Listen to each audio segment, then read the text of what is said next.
Irrational Exuberance by Robert J. Shiller, December 5, 1996. Picture this. You're at an elegant dinner in Washington, D.C.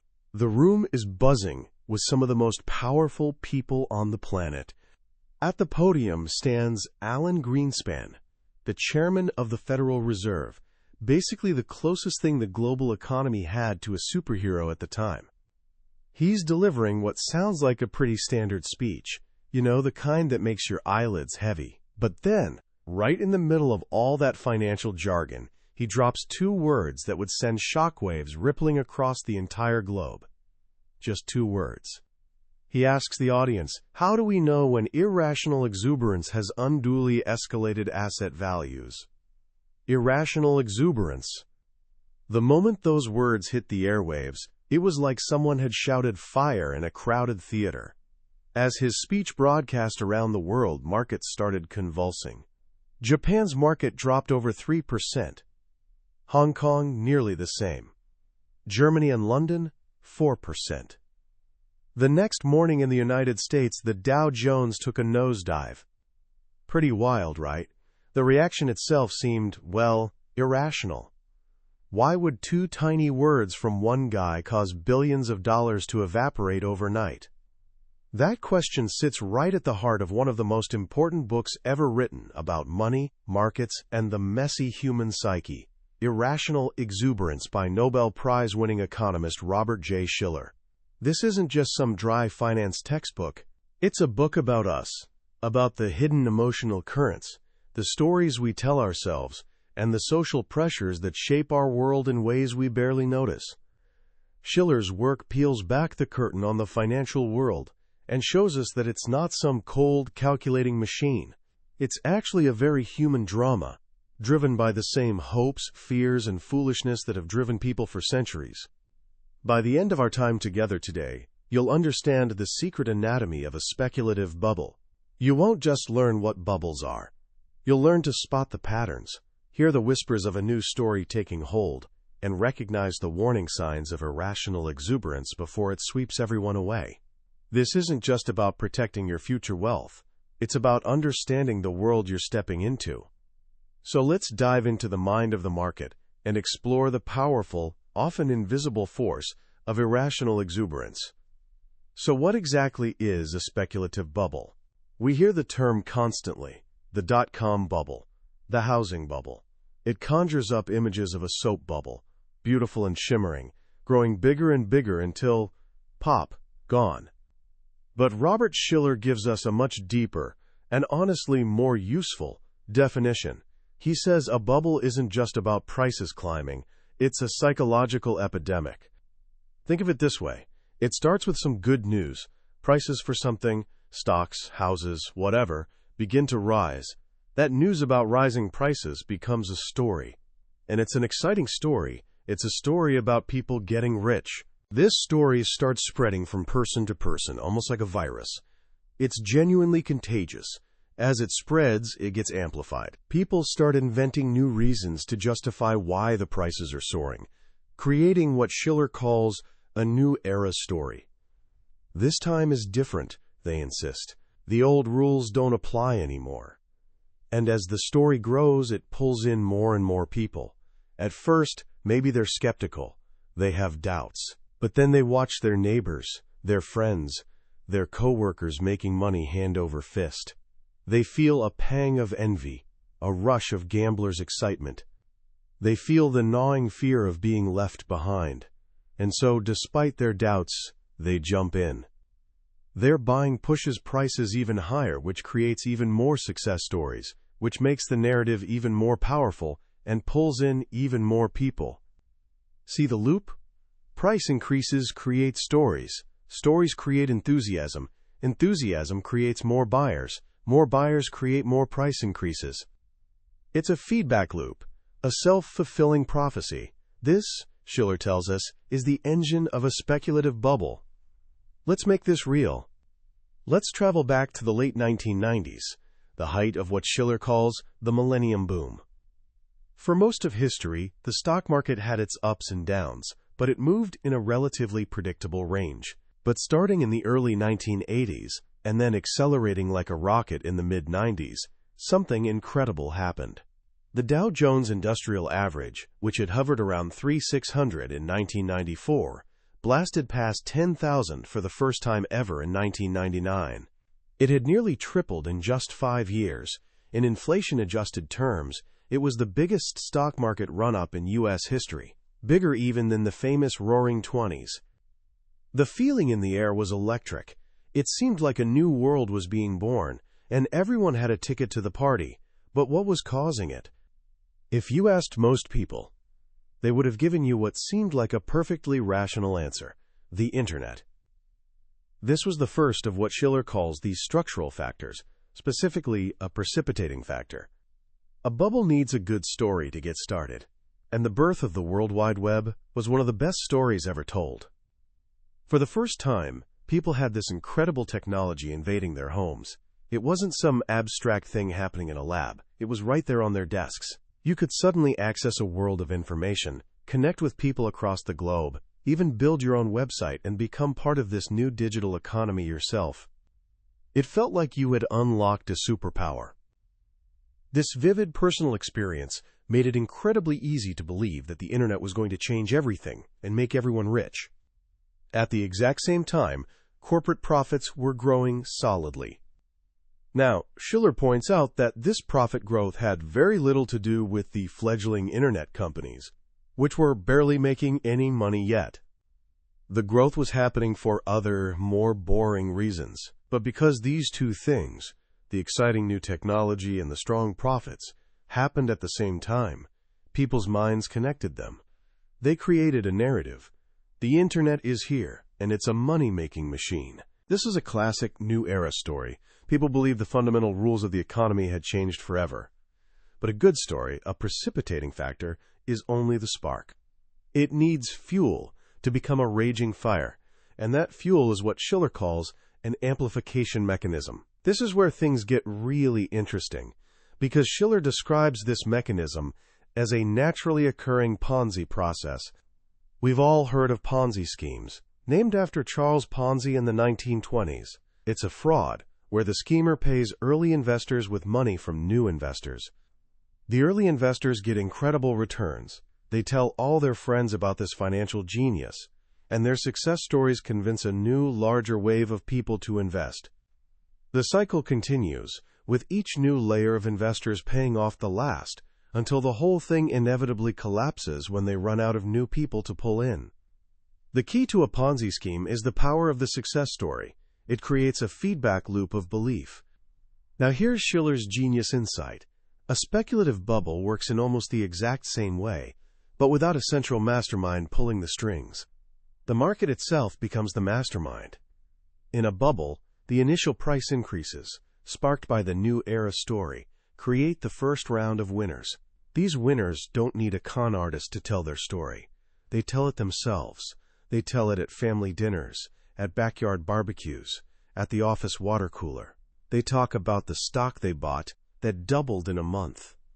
Their stories create envy and excitement. Their success seems to validate the New Era narrative. So a second wave of investors, who were maybe hesitant before, decide to jump in. Their buying pushes prices even higher. This creates a new, even larger group of winners, with even more incredible stories to tell. The media picks up on it, broadcasting these stories to millions. Financial advisors, authors, and television personalities emerge, all confirming the new reality. Shiller's own surveys from that time are fascinating. In the year 2000, at the absolute peak of the market, he asked investors if they agreed with the statement, "The stock market is the best investment for long-term holders."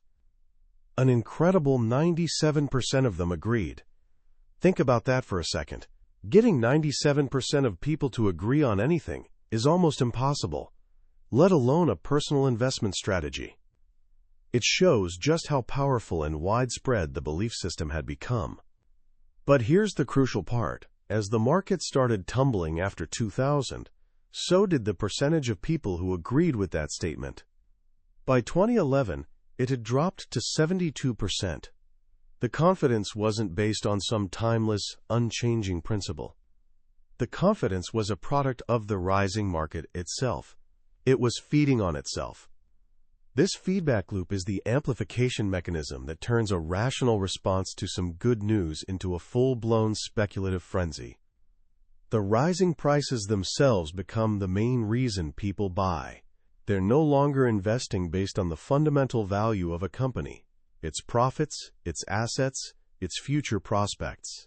They're investing because they expect the price to keep going up tomorrow, simply because it went up yesterday. This brings us to the next layer of Shiller's framework, the cultural factors.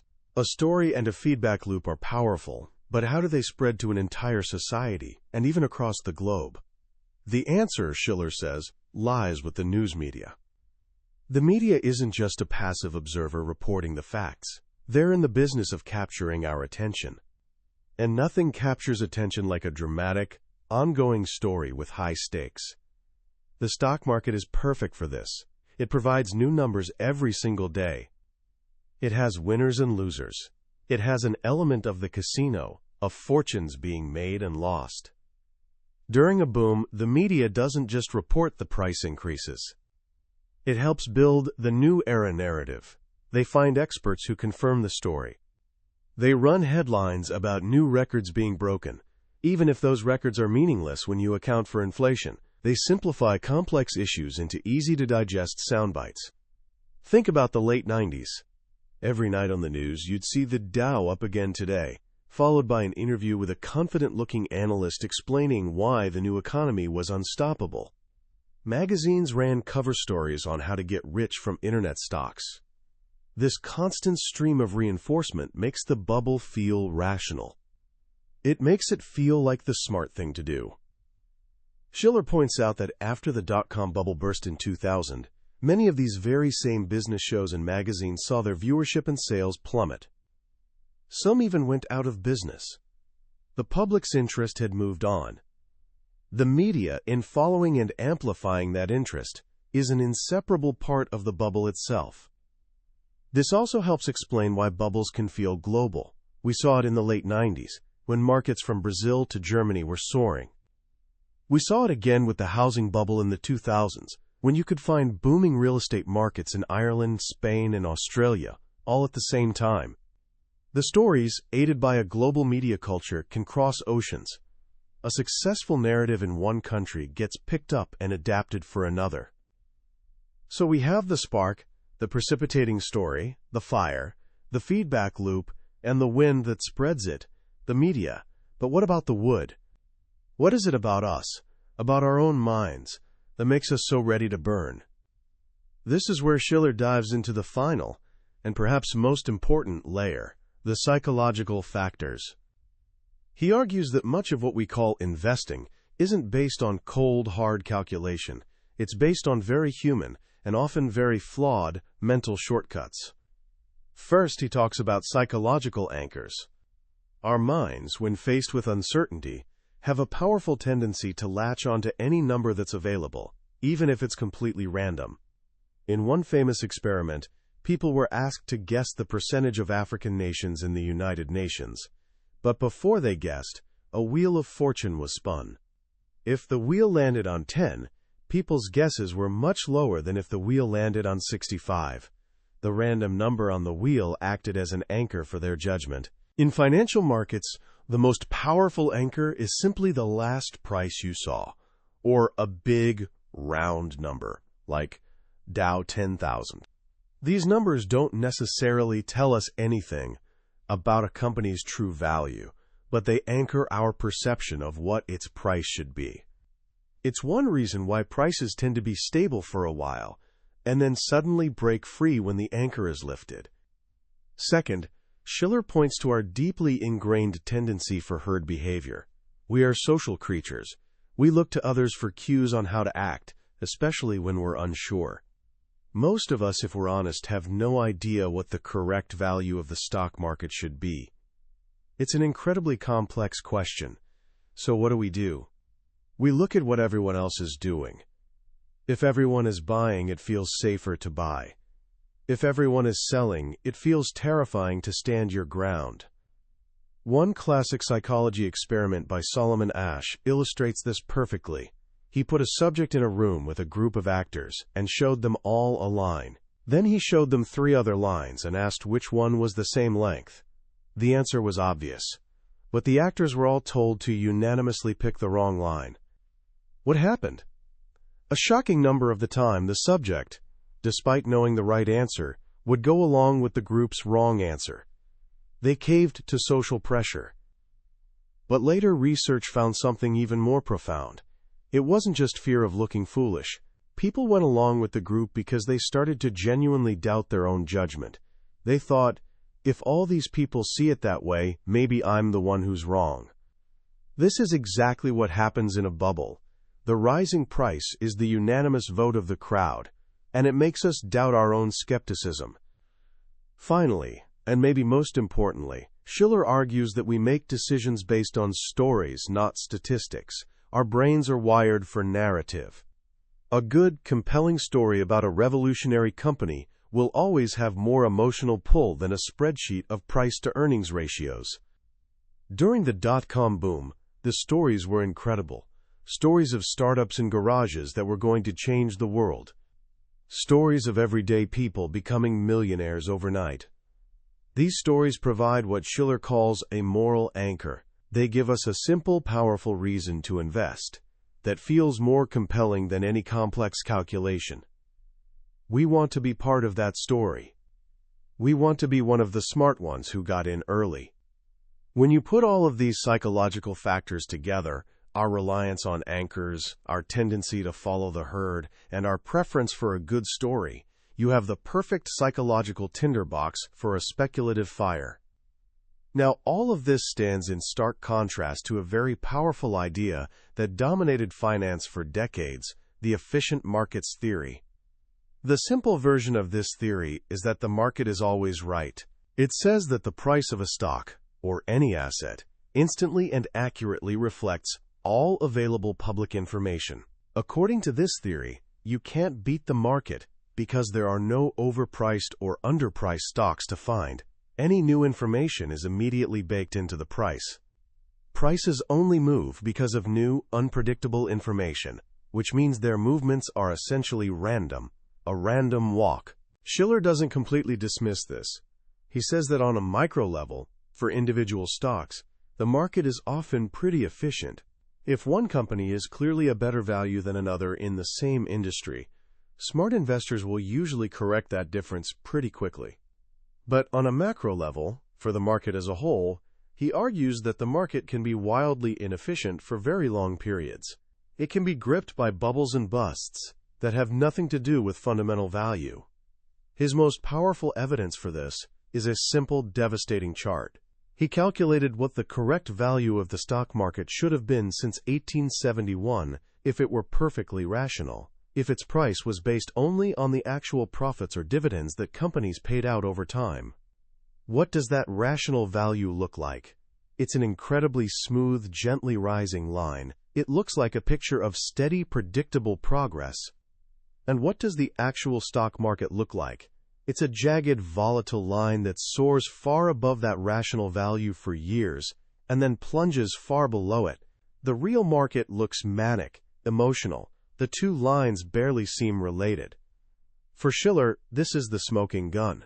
It shows that the big, dramatic swings in the market, the booms and busts that define financial history, are not driven by rational calculations about future profits.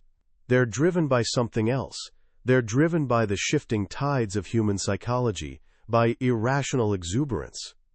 And this pattern isn't just limited to stocks. After the dot-com bubble burst in 2000, where did all that speculative energy go? For many, it flowed directly into the housing market.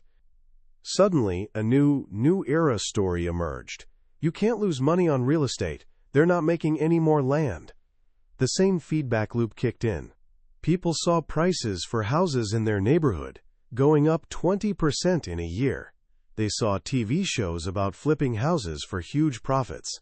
The fear of being priced out of homeownership forever became immense. And just as before, people's belief that housing was the best investment soared right alongside the prices. Shiller's surveys of homebuyers during this period are revealing. In 2004, near the height of the boom, only 19% of recent buyers thought buying a house involved little or no risk. This means that even as they were paying record prices, a deep part of them knew something was off. But the psychological pressure of the bubble, the stories, the envy, the fear of missing out, was too powerful to resist. The housing bubble, which led to the global financial crisis of 2008, was a tragic confirmation of Shiller's thesis. It showed that these forces of irrational exuberance aren't a quirky feature of the stock market. They're a fundamental part of human economic behavior, ready to latch onto whatever asset becomes the focus of our collective hopes and fears. So what do we take away from all of this? When you listen to Robert Shiller's message, it's easy to feel a little cynical about markets, to see them as just a big, irrational casino. But I think that misses the deeper and more empowering lesson. Shiller isn't telling us that markets are stupid. He's telling us that they're human. And because they're human, they're driven by the same forces that drive all of human history: powerful stories, social dynamics, and the timeless struggle between fear and greed. The most profound lesson from Irrational Exuberance, for me, is the power of humility. The book is a powerful reminder that we should be skeptical of any narrative that claims, "This time is different." History is filled with brilliant people who were absolutely convinced they were living in a new era where the old rules no longer applied, right before those old rules came roaring back. When you hear everyone around you speaking with absolute certainty about the future of an investment, whether it's a stock, a house, or the latest cryptocurrency, that should be a signal not to jump in, but to step back and ask questions. What is the story being told? Is it a story based on fundamentals, or is it a story based on the rising price itself? Do people believe in it because they've done the hard work of analysis, or because everyone else seems to believe in it? This brings me to a practical piece of advice for you as you start your journey into the world of investing and finance. Learn to separate the price of an asset from its value.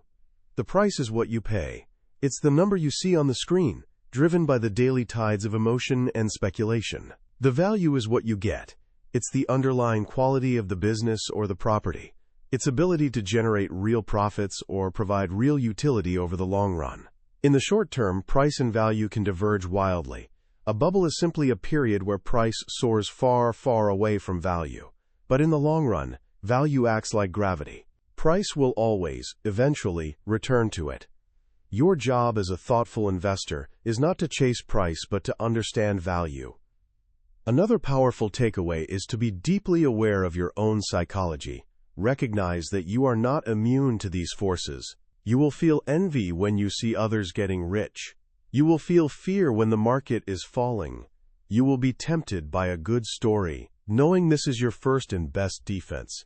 It allows you to create systems for yourself, like automating your investments, having a clear set of principles you don't violate, and diversifying widely that protect you from your own worst emotional impulses. Ultimately, Irrational Exuberance is not a pessimistic book. It's a realistic one. It's a call for us to build a better, more resilient financial system, one that is designed with human psychology in mind. Shiller advocates for creating new kinds of markets that allow us to better manage the real risks we face in life, like the risk to our home values, or even our career incomes. He believes that by understanding our irrationalities, we can engineer a smarter, more stable, and more humane form of capitalism. That was a summary of Irrational Exuberance by Robert J. Shiller. We've certainly covered the big ideas today, but I have to be honest with you. A summary can only ever be a map. The real treasure is found when you explore the territory yourself. The true power of a great book is in the way a specific story, a particular phrase, or a single idea connects with you in a moment of quiet reflection. This podcast is a starting point, designed to help you decide if this book deserves your time and attention. If anything we've discussed has sparked your curiosity or made you see the world a little differently, I strongly encourage you to pick up a copy. Reading it isn't just about learning facts. It's an experience that can fundamentally change how you think about the economy, and more importantly, about yourself. You can find a link to the book in the description below. Also, if you found this journey valuable, please take a moment to click that subscribe button. We have so many more incredible books from the billionaire's bookshelf to explore together, and I wouldn't want you to miss out. Let's keep learning and growing together.